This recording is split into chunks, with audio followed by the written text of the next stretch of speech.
My name is Paula Taylor, and I'm 57. Growing up, I look back and know that I was one of those that wanted to get my little ducks in a row and graduate from high school, go to college, graduate, get a good job, buy a house, build a house eventually, our own home, obviously get married and have kids. And so I had all those ducks in a row when I was 30 and had a good job with State Farm and got married at 27 and had our first daughter, our first child. And this was in 94, let's see, September of 94. But Melissa, my daughter, was born in July. So she was 2 months old. And I had gone back to work because I did it all, worked really hard in my career. And that's just, I always worked hard. I was a competitive runner, competitive skier, skied in college. And so everything was in a row. In fact, we were building our house. That was kind of my last duck, as you might want to say. And I had gone back to work at 6 weeks, and I was kind of the breadwinner because I had the salary. My husband was a realtor and he did fine, but it's not, you don't have the benefits and have a certainty of your salary. So at that time, my husband was building our home, and I had a premonition. My worst fear was that I would die from a brain tumor. And I don't know why that was a weird thing, but that would be the worst suffering. And I had a premonition the day before I had a grand mal seizure that what if I have a brain tumor? But I can't just go to the hospital and say, I think I have a brain tumor. I need a CAT scan. But the next day, what happened was I would, get up really early and I would nurse Melissa. And then I go to work, and then at lunch, Kevin would bring her so I could nurse her. And then my boss had asked me to arrange a lunch with some agents that day. So I drove there, and all I remember last was that I was looking at the check because I was going to be paying for it. And then this guy saying, hey, I had a burger. And so, and I wasn't sure because we had invited some agents, but there were more agents. And so I was kind of stressing like, oh no, do I pay for the whole thing? But then I had a grand mal seizure there at the restaurant. And so they called the ambulance, and I went to Providence, and they called my husband, and he was there, and they found that I had a brain tumor in the frontal lobe. And so it was just really unexpected because I had no symptoms. But one of the first thing that I look at as a provision is that I had the tumor. I mean, I had the seizure sooner because I was so exhausted, and that brings down your level of having a propensity to have a seizure. But the tumor was small and encapsulated. So we knew about it sooner so that it could be taken care of. And it was all overwhelming, but I just felt like I had it. I had to hold it together because we're building our house. We're not quite done. I was working, we have a baby. And so I just had to hold it together. And I feel like my faith really grounded me to, to just hold it together. I couldn't cry because it was what it is, but felt very overwhelmed by the love and support of family and friends. So my daughter, it was a Friday. My daughter, she's 2 months old, had baptism on Sunday, and then I had my surgery on Tuesday, and they took it out, and they said, oh, it looks like it's fine. We don't know if it's benign or cancerous. And so when the results came back, the doctor came in and was very upset. He says, you have a glioblastoma multiforme. And he didn't, basically that it was a terminal diagnosis. And so I said, well, the first words that came out of my mouth, will I be able to have another baby? And will I be able to work? again, and he didn't answer me. And he said that this type of tumor, you statistically you won't live beyond 5 years. But I didn't think of it as being terminal. I didn't want to research how bad this type of tumor was. And by the way, this is the tumor that John McCain had, and Ted Kennedy and Joe Biden's son, and they all died. I didn't know that till later, but and I didn't want to research this. I knew I would live. I didn't even doubt that, but you just had to go day by day. And I look back and know that my physical therapy for this was, I needed to feel like I was normal. I wanted to go back to work. And I never felt, didn't understand people that had cancer. Why are you going back to work? But I really understood it at that point because I was really driven. I needed to get back to work. And so then I was, what they told me was they wouldn't do the chemotherapy because there's a blood-brain barrier. And so I'd be suffering without it really having the effect for chemo. And so then I just have radiation. I wasn't in my world. I didn't know what chemo was or radiation. And then the radiology oncologist came in and explained that that you'll be bald the rest of your life because the radiation, with chemo, your hair falls out, but it grows back. But with the radiation, the fact that we're doing on my head, it would kill the brain, my roots, my hair roots. And so that, I knew I was getting better when I was upset about, I'm going to be bald.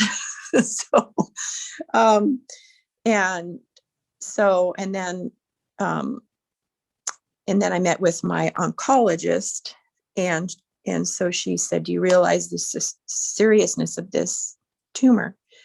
You've had the surgery, that won't be enough. You've had the radiation, that won't be enough. And I said, well, am I going to die? And she said, yes. And so I was so upset. But this is another thing that I look back on and I think was amazing, is the fact that this my original radiology oncologist was going to radiate my whole head. And I'm thin up here. I don't have any hair, as much hair. I'm thin up here, but this dear old retired radiology oncologist came up, and he decided to do this foreign part. But getting back to my perspective, I told him what this oncologist told me. He goes, look at it this way. You might have a heart attack and you walk out, you might have, he's just giving me a correlation. You walk out of the hospital and you die, or you could live a long life. We don't know. There's no predicting that. And so that really helped me a lot to have this older, dear gentleman help me and give me perspective. I was getting sick. I was, even when I left the hospital, I was throwing up and really sick, and I was really tired, didn't know what was going on. I have 2 sisters. And so one of my sisters was going to UAF and was in a play.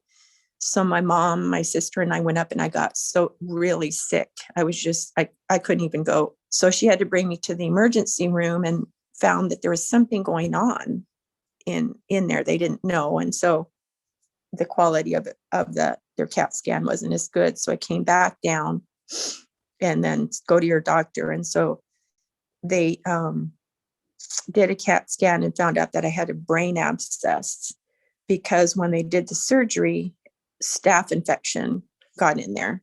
So I had to have another brain surgery, in less than a month. And so they went in there and cleaned it out. I had to have a Grosjean catheter put in with a bag, just to, get rid of the bacteria. And it took a long time to recover from that. But I went back. I went back to work. I just felt, they said, I worked for State Farm. I was the claim representative, and they were really very gracious with me and said, well, just come back part-time. And, I did that. And then my boss said, you might as well come back full-time because you're doing the job of a full-time person. So So I did that. And, while I was having my radiation, it was depressing, going in every day around when it was dark and Christmas and all that, to go in and just, oh, I wish it wasn't cancerous. And so it was silly. They used to have these awards. You get this little cup if you don't miss any work because you're sick, or, it's like, darn it, I missed it, which is kind of silly. But so then it was like 6 months later, I had noticed kind of an oozing on my scalp.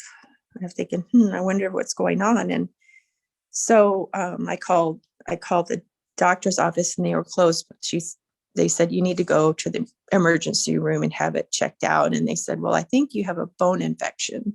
They're going to have surgery. And by the way, I had my front part of my head shaved and all that. So I wear hats. I just had fun wearing hats, and because I like clothes, I have my outfit on with my matching hat. And, I just had to deal with it that way. So I was so depressed. All this is going on, but I was really excited because my husband was having a work cocktail party, and a Yen's, and so excited I was going to go. And I ordered this fancy Laura Ashley black dress, and then I had my crossbody purse that held my little bag, my little antibiotic bag. I had my hat from Nordstrom, and I was so excited.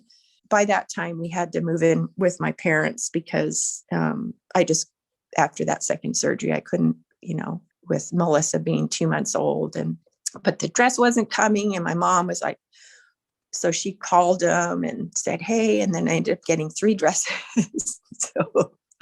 But anyway, so it was fun to go to this little party. And what I did was, my faith really grounded me. But I wanted to do things that I felt were in my control. One of the things really, looking back, was my attitude. And I felt like I had control of that. I had a will to live. I wanted to live for my family. I wanted to live for my baby. I didn't want her to not have a mom. And so I had this will to live, and didn't enter my mind that I would die. And so what I did is I kind of went the naturopathic route. So I learned about juicing, and did juicing in the morning.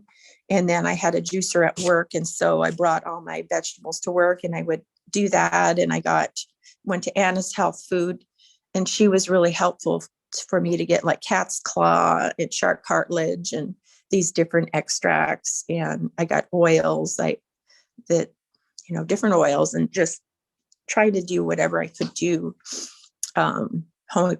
just homeopathic type things. And I had pressure and acupuncture because I had some allergies, and they figured that probably made my immune system go down. So I was doing all of those things to feel like making a difference. But really, it was the power of prayer. My dad worked on the slope, and he was with the Christian group, and there's people from all over the world that were praying for me. And my mom says, you're here because of prayer in a bottle, so she was saying that. But anyway, so when they found out about this, they said, you're going to have my head shaved in the front again. And so they went in there, and my bone flap, I had a bone flap where they took it out twice. It never regenerated.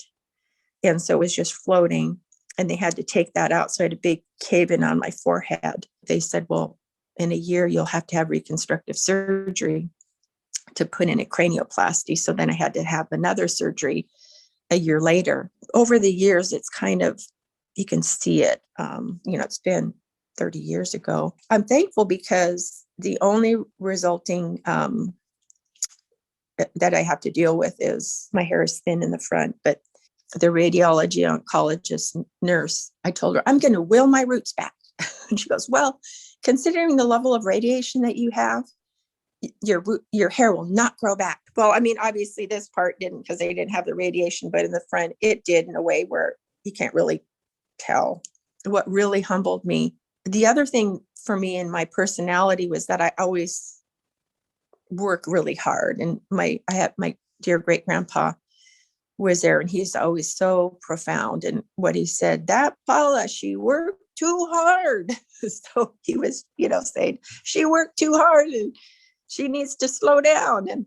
But despite that, I couldn't help myself. And I needed to learn to rest. And that was my missing spoke, I think, I feel it's important to have the wellness. And I got my degree in exercise science and wellness, that you have to be, healthy, spiritually, physically, mentally, all of that. I was doing all those things, but I would do too much. And so now I have to take anti-seizure medication because of the fact that because I have a scar there's still a propensity to have a seizure. I didn't like taking medication. I never taken medication. So I weaned myself off, and I didn't have another one for 4 years. But it just was at a point where I was not getting sleep, and so I had a seizure again. And then I weaned myself off. I probably shouldn't have done that, but I did. And then 4 years later, I had another one. And so the more you have, the level of tolerance to have another one is now to where I have to take the medicine. I look back, I'd asked, will I be able to work again? Will I ever be able to have another child? So we decided we wouldn't because of my health, and didn't want to take the risk. But I was getting towards 40 and thought, maybe it'd be great if we can have another child. And so I was really nervous. I consulted with my doctors to see if they thought it would be fine in the fact that I had to have the anti-seizure medication, and if I was strong enough. And they said they thought it would. And so it just happened right away. I got pregnant right away, and we have a dear 17-year-old now. And we're so happy that we took that risk. But I feel like, God, those two things were important to me, to work and have another baby. And so I looked back 10 years after that and thought, wow, God let me have both. One goal that I did have was I told the company that I would rather just come back part-time, and they arranged so that I could do that, which was really amazing too, because I had some flexibility, and I was so thankful. The company really was gracious to me. But because I had to take that anti-seizure medication, I had to see a neurologist. And this brought me to my knees. We're all kind of wondering why you're still alive, because we really don't know of anyone that's ever survived this. But their theory was that he explained to me that you never survive the glioblastoma multiforme because it's really aggressive form of cancer. And when they do the surgery, they never can get it all because you can't see it, and it's really sticky. And so if it grows back, you die. They can never get it all. But the theory was that because when I had the staph infection, it markered those cancer cells, boosted my immune system, and then got rid of them. And so I just brought me to my knees. It's like, oh my gosh, God is so good. And that he thought that was why. But really, ultimately, it was God's plan in doing that. But I had to go through hell. I mean, I'd have 3 more surgeries from all of that. But just looking back on so many things that the Lord provided, and the strength he gave me, and the provisions and the hope that he provided was amazing. So I look back and think about when you're in it, you just have to go day by day. But it was hard, and I'm so thankful that I'm here and have a blessed life. But I thought that was amazing because I had that staph infection, all little things that the Lord did for me. I mean, there's many more little pieces of things that I see as I look back. There was one person that I worked with, and she had liver cancer. And the situation for her was she had a very slow growing cancer, and mine would be quick.